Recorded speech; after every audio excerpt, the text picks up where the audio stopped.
Ògo ni forúkọ mímọ́ Ọlọ́run lókè ọ̀run. Mo tún wí pé ògo ni forúkọ mímọ́ Ọlọ́run lókè ọ̀run. Mo kí wa káàbọ̀ sí abẹ́ ètò pàtàkì tá a pè ní Ọlọ́run á yanjú ẹ̀ látinú yàrá àdúrà wa ti iléeṣẹ́ ìránṣẹ́ Christ Total Gospel Ministries International. Mo dàládùra pé gbogbo olùgbọ́ mi ọkàn yín á balẹ̀ o. Ìyanu á ṣẹlẹ̀, ojú òní tì yín. Mo sọ bí ikọ̀ àti ìránṣẹ́ Ọlọ́run alààyè pé ẹ ní jẹ igun kẹ́yìn ẹran. Mo sọ ni o bí ikọ̀ àti ìránṣẹ́ Ọlọ́run alààyè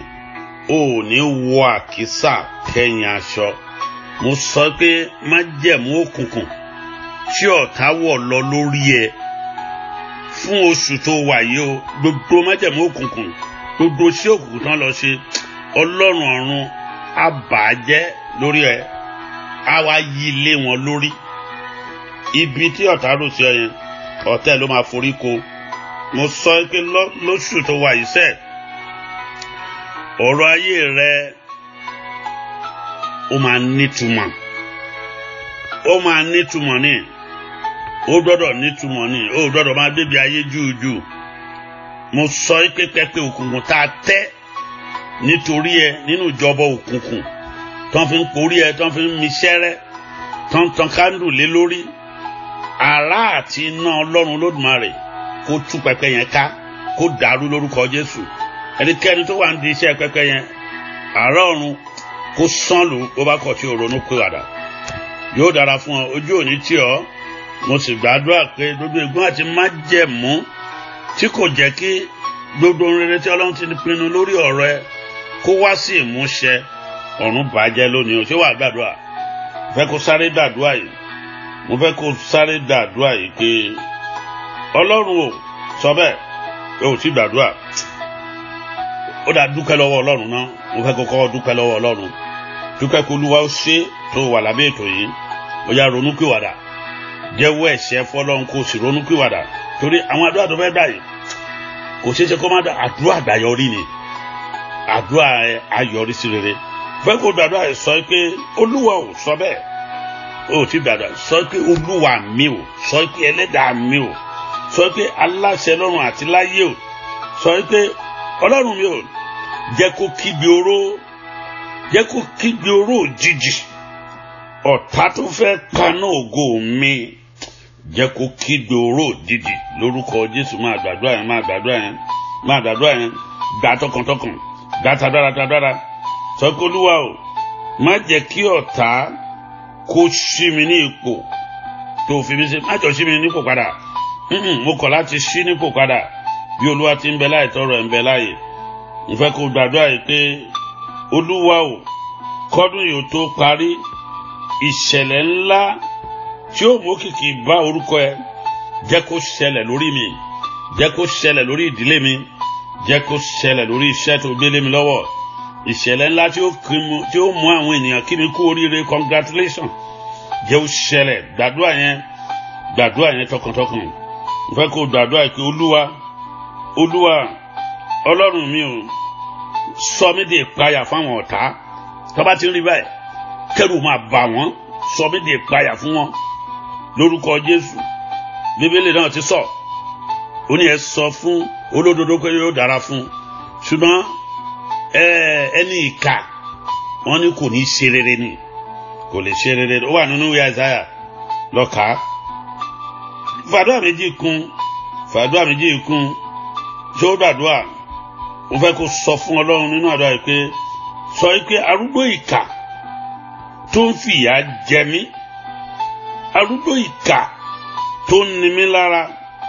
ó yá ò jáde sọnù. Gbogbo arúgbó ìkà tó ń ni ayé mi lára, lójú oorun lójú ayé ni, ó yá lórúkọ Jésù. Kílẹ̀ ń dúró ṣe nílé ayé? Àfárá ẹ jáde kó nílé ayé. Sọ pé arúgbó ìkà, ó ti sọ pé arúgbó ìkà tó ń ni ayé mi lára, Olúwa ẹ kọlù, ẹ jẹ́ kó mọ̀ ìpẹ́yìn ni Ọlọ́run mi. Wàá fẹ́ yọkàn ìkún pé ojú ayé ìkà tó mọ́nítọ̀ ayé mi kiri ní lọ́lọ́ báyìí, Olúwa lù fọ́ dànù, Olúwa lù fọ́.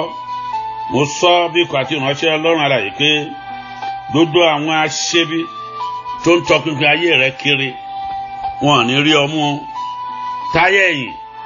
kì í bá ti wájú ọ̀tá ò ní lé ọba. mo wá sọ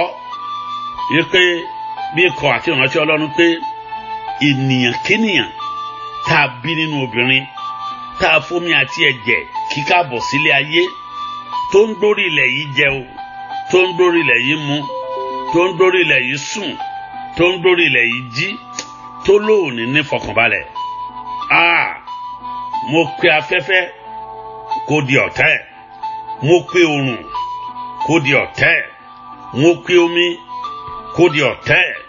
mo pe ilẹ̀ tó rìn kó di ọ̀tá ẹ̀, mo pe ìràwọ̀ kó di ọ̀tá ẹ̀, mo pe òṣùpá kó di ọ̀tá ẹ̀, mo sì pe oòrùn kó di ọ̀tá ẹ̀. Lórúkọ Jésù bẹ́ẹ̀ ni ó rí. Ó ti rí bẹ́ẹ̀ o. Àṣẹ ọ̀run gùn á dára fún ọ. Ògo ni forúkọ mímọ́ Ọlọ́run. Mo fẹ́ ká lọ tààràtà sínú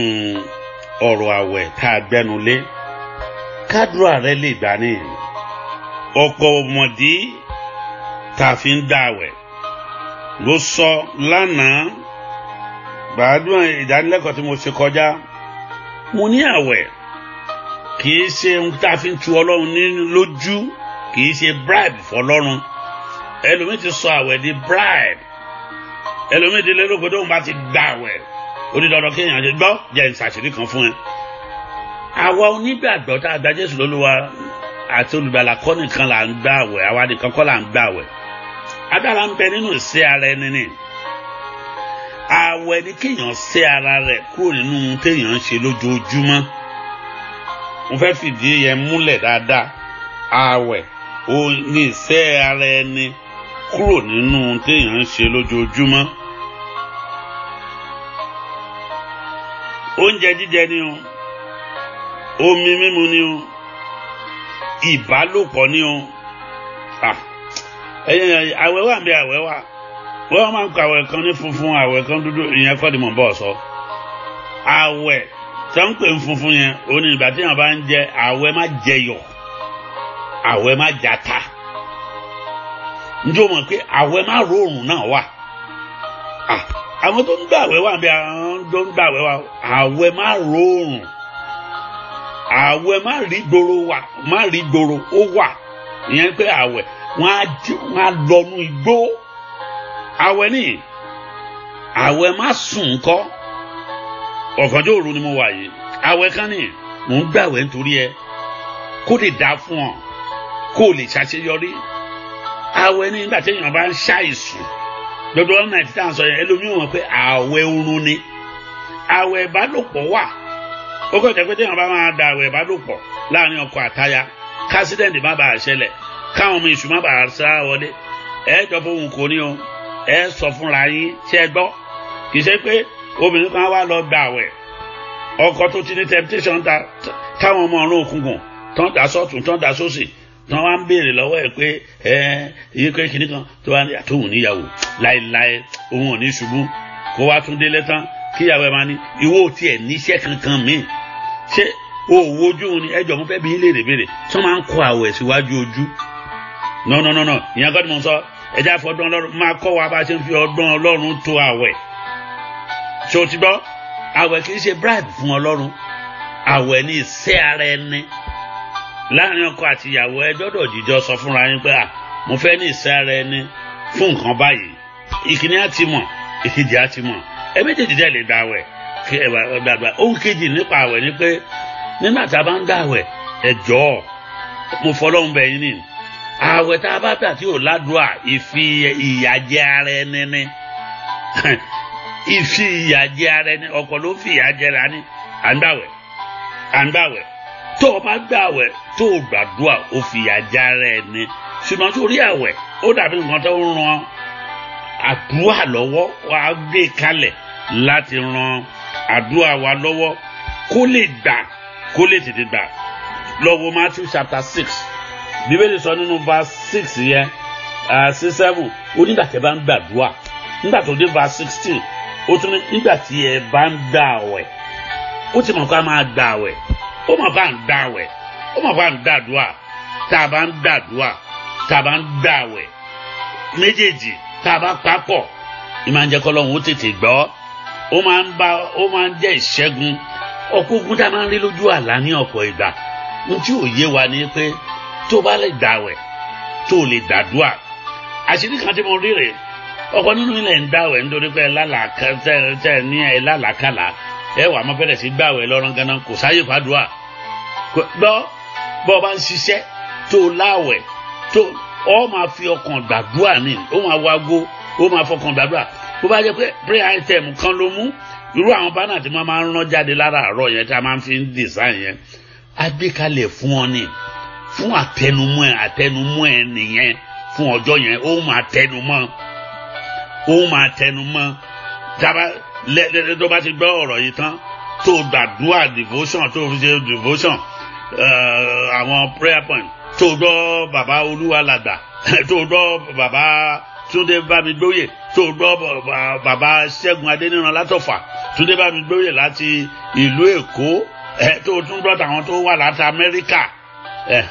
nígbà ó bá máa pa gbogbo ẹ̀ papọ̀ pẹ̀lú àwẹ̀ Ọlọ́run mi ò burú débẹ̀ yóò dáhùn ó ti lóhùn ó dàdún ó ní ẹ kígbe pè mí ó lè mi ó dáhùn call upon me in the day of trouble I will answer you that's what God have told you. ẹ rí i pé ọ̀pọ̀ nínú wọn dàda bá ń gbàwẹ̀ ń gbà mí ẹ rí i pé tẹ́ bá lọ ṣèṣe sùn á wá dàbí pé ogun yẹn tún le sí dáadáa yóò lè torí pé ẹ gbàdúrà ẹ kàn gbàwẹ̀ gbọ́nrán gángan ni àti òròbí dáárì òròbí rẹ́gísítà àwẹ̀ wà ní pé ó dàwẹ̀ mẹ́ta tó gbà lónìí ó dàwẹ̀ mí ní àwẹ̀ 40 ọjọ́ tá a máa ń gbà lóṣù ní ọdún lẹ́ẹ̀kan lọ́dún mi ò ní ọ̀dà religious fasting nìyẹn mi ò ní ọ̀dà ṣùgbọ́n it is religious fasting èmi náà máa bá wọn dà ní ọmọ aráyè tí n bá kàn ọ̀fẹ́ máa dá àwẹ̀ tèmi tí mo ti pinnu lọ́kàn máa dà pọ̀ mọ́ yẹn àjọ máa ṣe bóyá àwọn muslim ló dẹ́ ń dáwẹ̀ religious fasting nìyẹn ṣùgbọ́n àwẹ̀ gangan ó gbọ́dọ̀ ní ète kan tó fẹ́ fi dá tó bá wá ti ní ète kan tó fẹ́ fi dá ó wà wá àdúrà tó jẹ mọ́ ète yẹn láti fi gbàdúrà yẹn kì í ṣe pé wà kàn máa gbàwẹ̀ ọ̀pọ̀ nínú wa kàn ń gbàwẹ̀ à ń fìyà jẹra wa àlà ń gbàwẹ̀ ẹ̀ ń febi panú ẹ̀là ń gbàwẹ̀ gbọ́ àwọn lọ́ọ̀ka bíbélì ẹ̀ dáadáa oríṣiríṣi àwọn ènìyàn ló gbàwẹ̀ oríṣiríṣi àwọn èèyàn ló gbààwẹ̀ tẹ́ bá wo ìwé Matthew orí 6 tí mo sọ yẹn ẹsẹ̀ 16 ẹsẹ̀ 17 ẹsẹ̀ 18 wọ́n sọ̀rọ̀ nípa àwẹ̀ àwọn ìgbésẹ̀ àwọn nǹkan bíi 5 tá a gbọ́dọ̀ ṣe gbọ́ ẹ̀yin tẹ́ ti ní ìwé àdúrà mi new breakthrough prayers ẹ rí i pé ní 1st chapter mo sọ̀rọ̀ àbí 2nd chapter lẹ́yìn tá a yin Ọlọ́run tán mo sọ̀rọ̀ mo fara balẹ̀ láti kọ́ ẹ̀kọ́ nípa àwẹ̀ mo fi ṣáájú nítorí pé kó lè mọ̀ pé àwẹ̀ lè ràn ọ́ lọ́wọ́ bó tiẹ̀ jẹ́ pé kì í ṣe bribe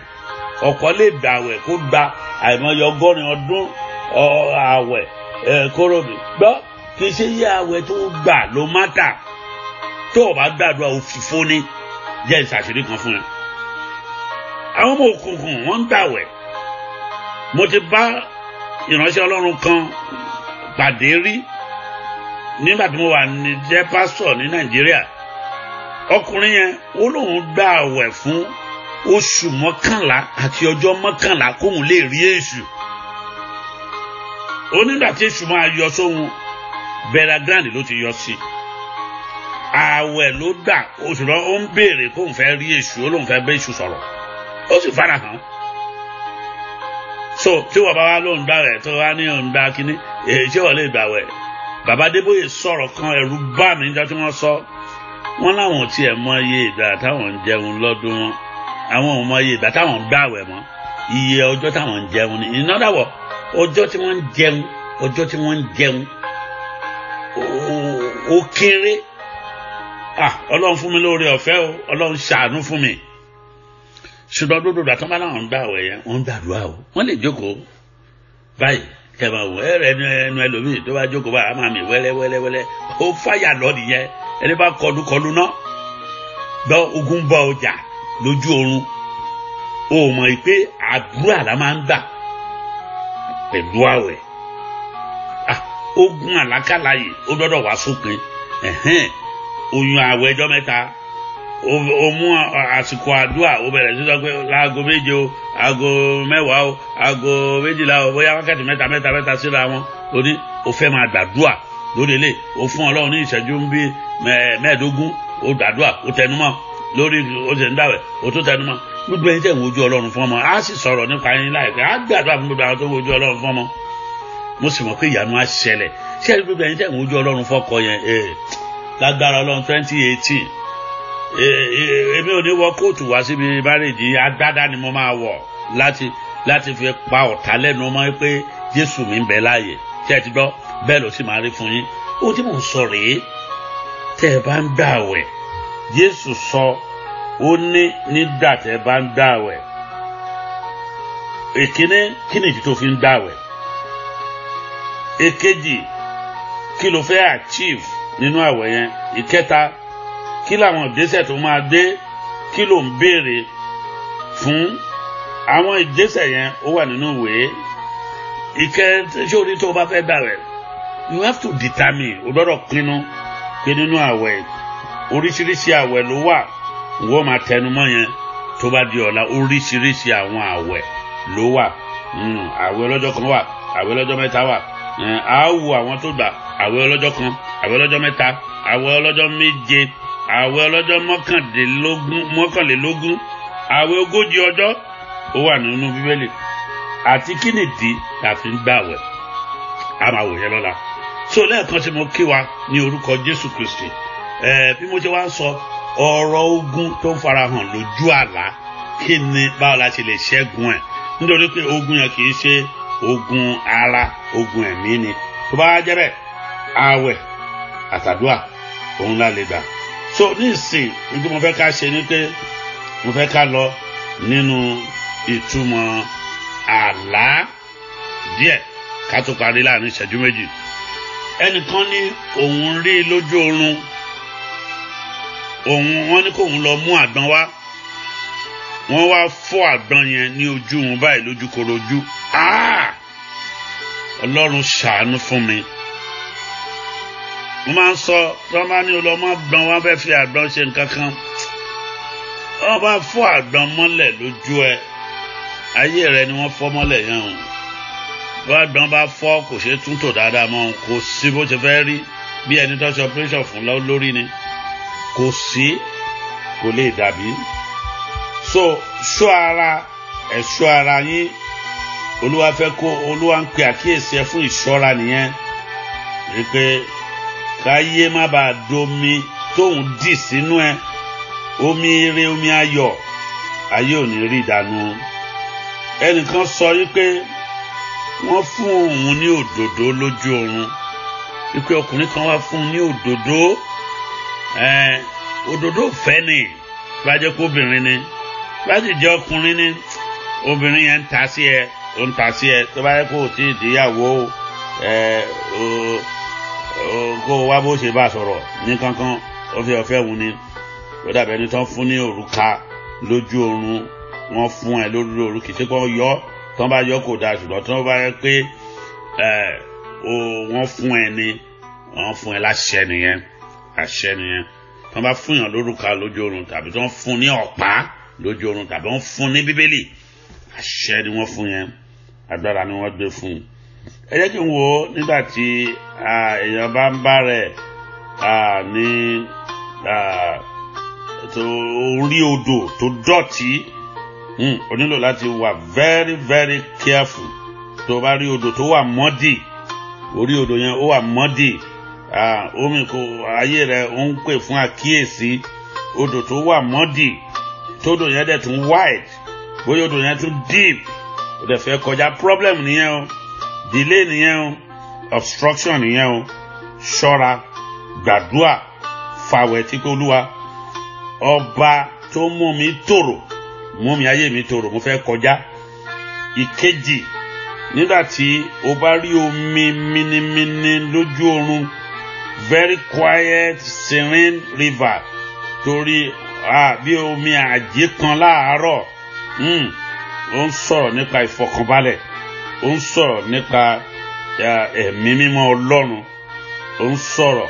ó ló mú mi lọ sí pápá oko tútù ó tu ọkàn mi lára nígbà tí wọ́n bá rí green grass lọ gbọ́dọ̀ bá rí yellow grass tó gbẹ ewu ni green grass ìfọkànbalẹ̀ ní satisfaction ìyẹn ní kọ́kọ́ tó bá rí odò tó wá gbẹ tódò yẹn ti gbẹ